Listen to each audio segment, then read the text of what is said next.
uwa. Kin ji masoyiya kin shiga zuciya, ya gaji rayuwa sani a zuciya. Kin zama garkuwa gare ki masoyiya, in kika sani zuciya ba na shan wuya. Kice zaɓi na rashin kiban jurewa a rai.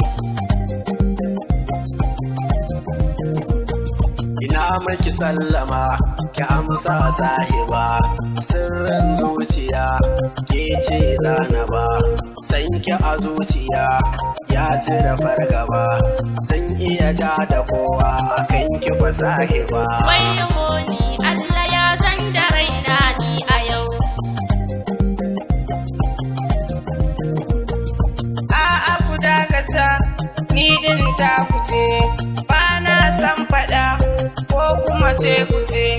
Ga wata shawara inda za ku amince, dai zan ce da ƙawata ta ce ta amince.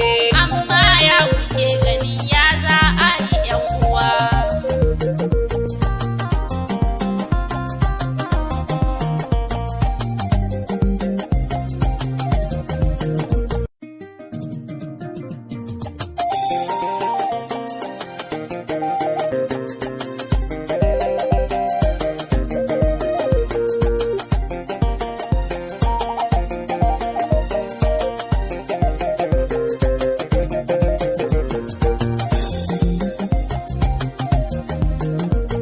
Na ba kauna farin cikin ruhi yar uwa.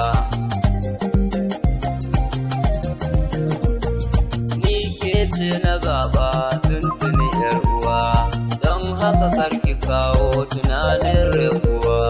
Zan maki duka gata don cire damuwa, yarda masoyiya in zamo maki garkuwa. Kice zaɓi na rashin kiban jurewa a rai. Musa ‘yan Abdullah, kar da ka ja da ni, wanda ya ja da ni kan ta san mashi lahani. In muka sake arba sai kai da ka sani, kin ji masoyiya kar da ki ba da ni.